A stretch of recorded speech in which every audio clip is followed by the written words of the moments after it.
All right. Hey, Pittsburgh. Good morning. Happy Sunday. What's good in your hood? I'm Kiki Brown from WAMA 1073. Thank you so much for getting up this super early to talk to us about things that are going on that's really, really good in our city. One in particular, an organization that is no stranger to the show, 100 Black Men. Again, it's not a dating site. It's an amazing organization that provides wonderful, informative resources, programs, even scholarships for our young men here in the city of Pittsburgh, Western Pennsylvania. I'm not going to do all the talking because Al Valentine is back here to talk to us about 100 Black Men. And you all have a special roundtable event that is happening, January 20th? January 20th, Duquesne University. Tell us about that. I'm excited. It is. So we created this a couple years ago. I think this is year 10, maybe. So the motto for 100 Black Men of America is they can be what they can see. And you think about that, and it is so true. You know, if you ask so many of our young people what they want to be when they grow up, athletes, entertainers, right? Mm-hmm. Because that is the Black success that they see and everything. So the roundtable, we try to flip that and put African-American professionals, leaders in front of them. And not only just put them in front of them, but put them in small groups so they can actually have a conversation. You know, when they look at some of us that are as adults, our kids look at us, A, as finished products, and B, like we always been this way, right? Right. So we're not relatable. It's not relatable. So they need to know our journey. They need to know that we started where they started out. Because now their dreams become a reality because, okay, I can get there. And that's what this event is so vitally important and what it's about. And so, you know, for our Black youth, and we are blessed this year. Lieutenant Governor, talk about they can be what they can see. Our Lieutenant Governor is going to be there. He's going to give a keynote address. You know, we have doctors, we have lawyers, we have business owners that are willing to give up their time so our kids can see them. We have our member and superintendent of Pittsburgh Public Schools, Dr. Walters, is going to be there. Yeah. You know, they need to see this, right? How do we change their mindset? Why do we always worry about what our kids, we see our kids repeating what is going on in our neighborhood? It's because that is what they see. You know, and then unfortunately, in so many cases, that's the Black success they see. And so if we can change that mindset, we can change their path, we can change their journey. And that combined with our normal programming, we believe will make a difference in a lot of our Black youth lives. Boys and girls, ages 12 to 18. Even some of our collegiate students will be there. You know, you learn about somebody's journey and it humanizes them. They're just not a far off picture, you know, that is not attainable. And that's what this is all about. The thing that I love most is you're transparent with the message. Some of the occupations, some of the professions that they see are filtered.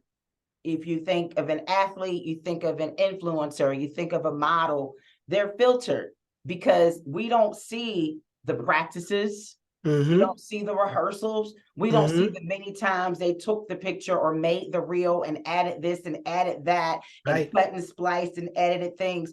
And so what these conversations that I most appreciate with 100 Black Men and what you're having with our youth is that it's transparent and it's honest. I want to ask you, Mr. Valentine, will you discuss income? Because a lot of folks don't understand, or they may be turned off, assuming that many of these occupations come in with 6 digits, 10 digits, 12 digits, thinking that, oh, we're going to be making us some money. It's like, no, as a teacher, we make this, but the message is broader than what you think it is. So will you address that subject Yeah, matter. so part of that conversation is an opportunity to ask that individual. So financially, how are you compensated? Mhm. What's going on? You Mhm. know, you mentioned teachers and everything. They can have this conversation that so where the teacher can actually say, not only am I a teacher, but I do this on the side Mhm. to increase my income. The Right. other great thing about this and that question is our workshops are starting this Saturday on financial literacy. Mhm. Okay. So So they'll be prepared. so they'll be prepared. Mhm. So and that is also open to other students, African American students that want to come and be a part of CCAC, Kaylee Rivers building, noon 11 to 2 every Saturday during the school year. Our financial literacy is an 8-week workshop. We intersperse some other things just to break it up, but we take them from the mindset of money to all the way up to investing. Mm. So, I guess they could look back at my life, and I was blessed that my mother was a saver. I learned about saving from her, but she wasn't an investor because she didn't have that knowledge. Mm. It wasn't until I got in my corporate life that I learned about investing.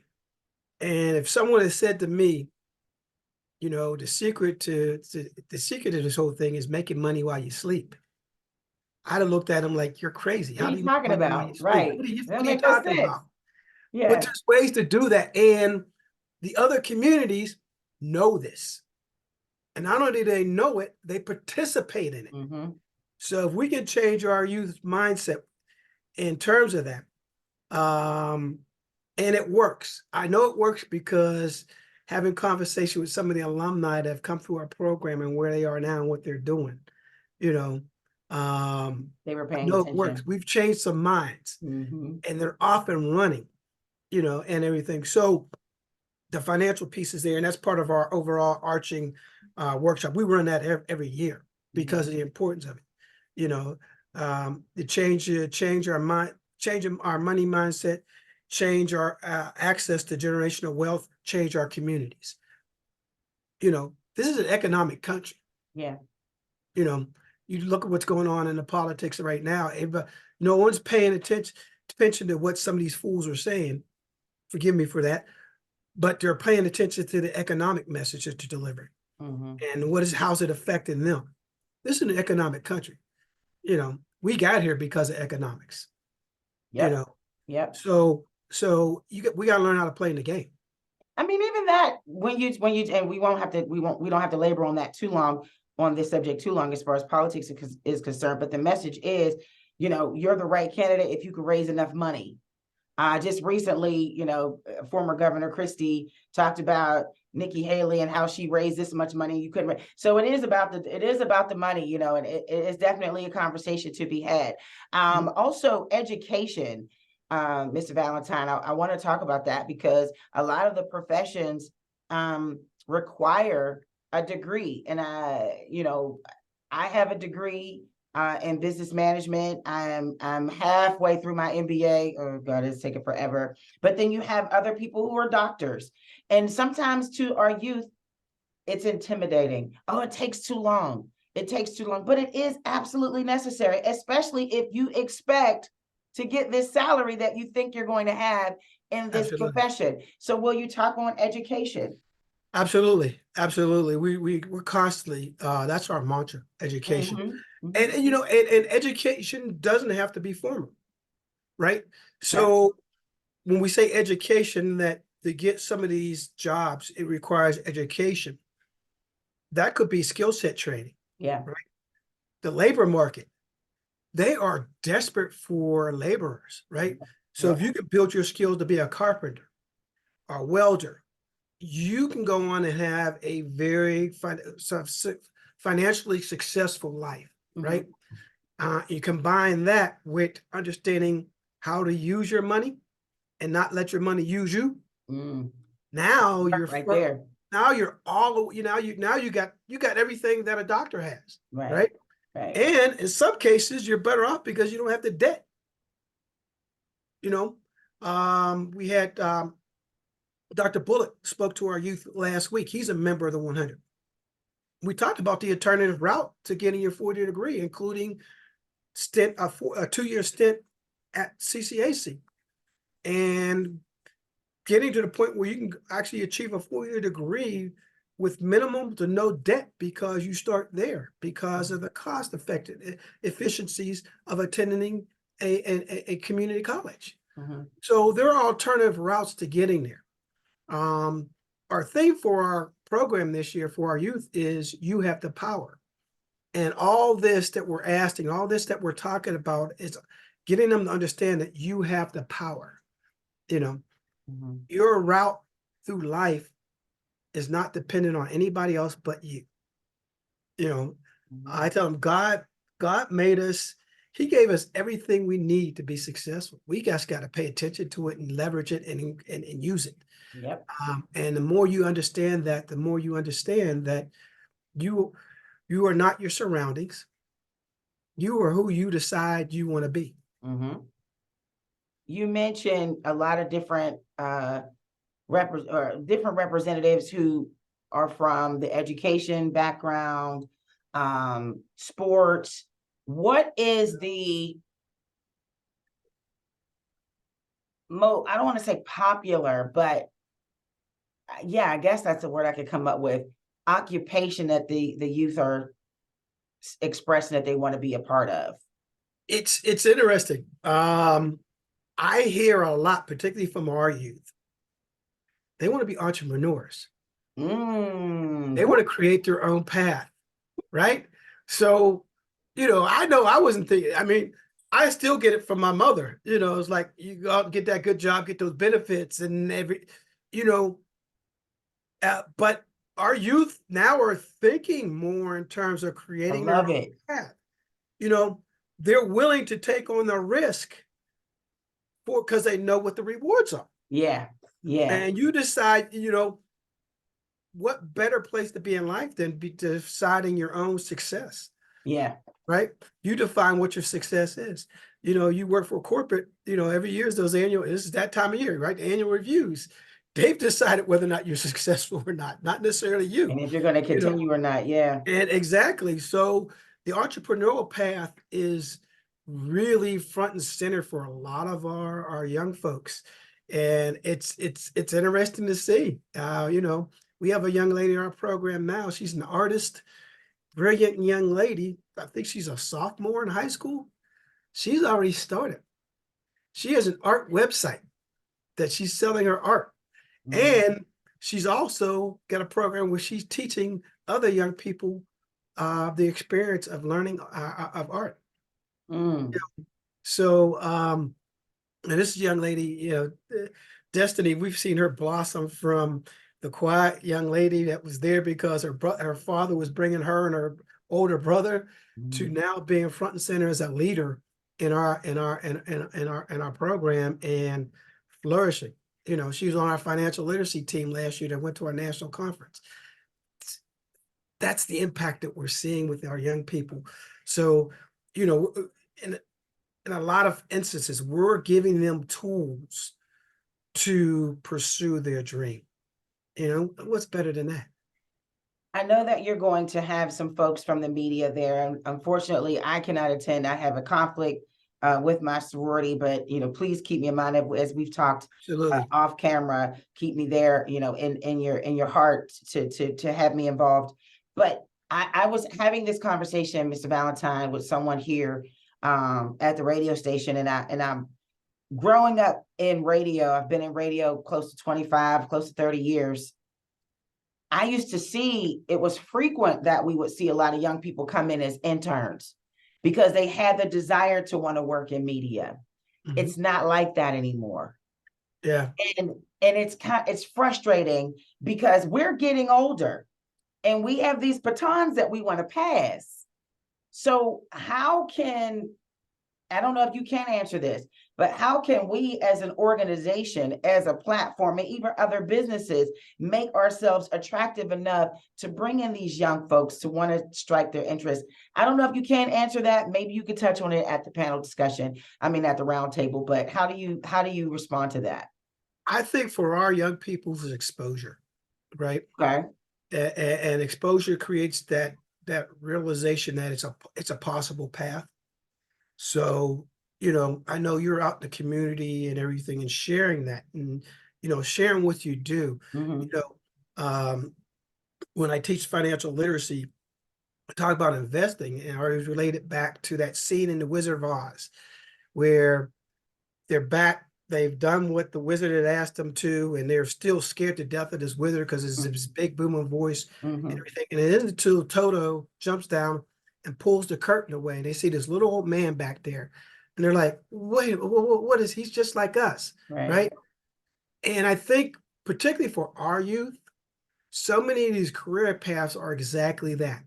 They're these big booming things that are hidden behind a curtain. We Mm. don't see the reality, and that leads us to believe that's a path that we can go down.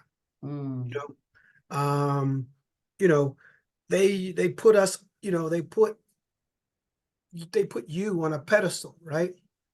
And they don't see the ladder to climb up that pedestal to get to you. Yeah, they just see the pedestal. They can see the pedestal. Right. It's kind of like what you said about athletes. They don't Mm. see the work from a teenage year, the sacrifice from teenage year to get to that professional level where they're getting those big contracts, Hmm. what they have to give up to get there.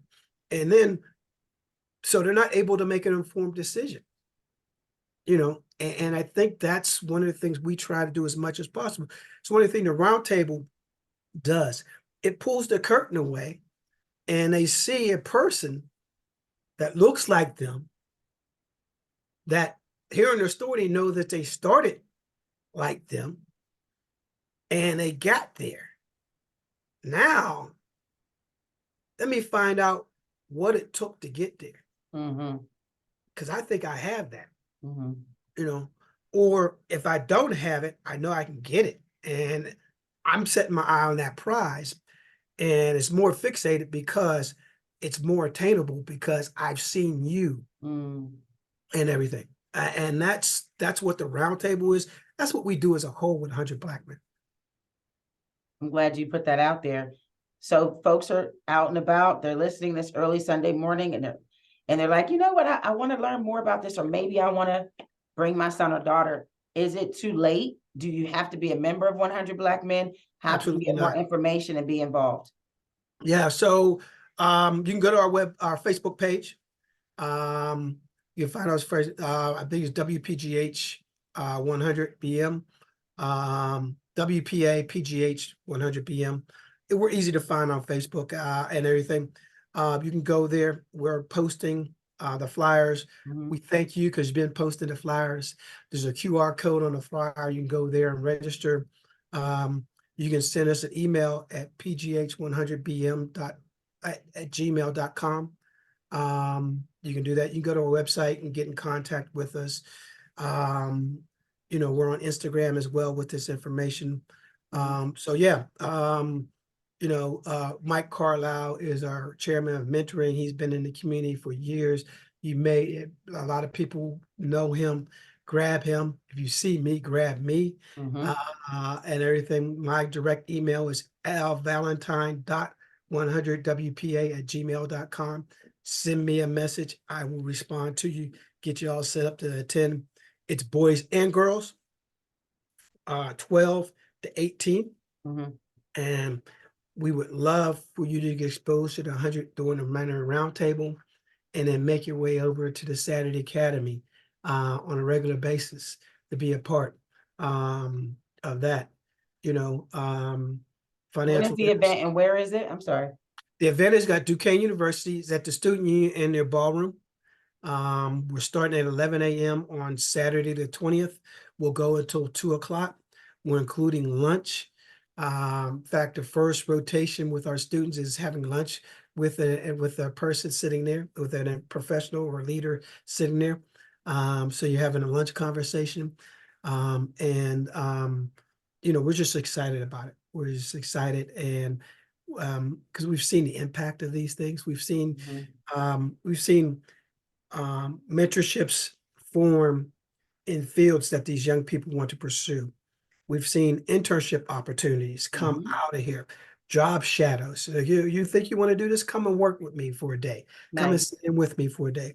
For us as an organization, we've seen members come from this because now they're exposed to what we're doing. It's like, I knew about you guys. I didn't know what you're doing. I Mhm. see the great work you're doing. I want to be a part of this. So we're Awesome. expanding our membership through this. It's a great signature event for us. And we're so excited for you to help us publicize it. Because the more we have, the more impact we can have. And that leads to the more of these young people getting the opportunity to experience the 100 mentoring across a lifetime. And that's what we're here for. And January recognizes National Mentoring Month. I believe it is Exactly January. why that's why we started this program. And I commend you and everything. You make so many sacrifices and you dedicate so much of your time. I just appreciate your heart that you give to these young people. I know that you are planting seeds, and I'm so appreciative in knowing you and knowing that I can call on you if I need you for anything. And you can always call on me if you need me Absolutely. for anything. So Yes, indeed. please make sure you go out and support 100 Black Men. They're on Facebook. You can Google them, 100 Black Men of Western PA. If you want to learn more information, get your kids signed up. If you want to volunteer, be a mentor, you want to learn more, maybe even plant a seed, give a donation, whatever you can do to help make our youth a lot stronger or more intelligent, more versed and knowledgeable in understanding how this world works. Whatever you could do, we definitely appreciate it. Thank you so much, Al Valentine. I appreciate you always. And thank you for telling us what's good in your hood, brother. Kiki, thank you so much. And congratulations on the wedding as well. Oh, thanks.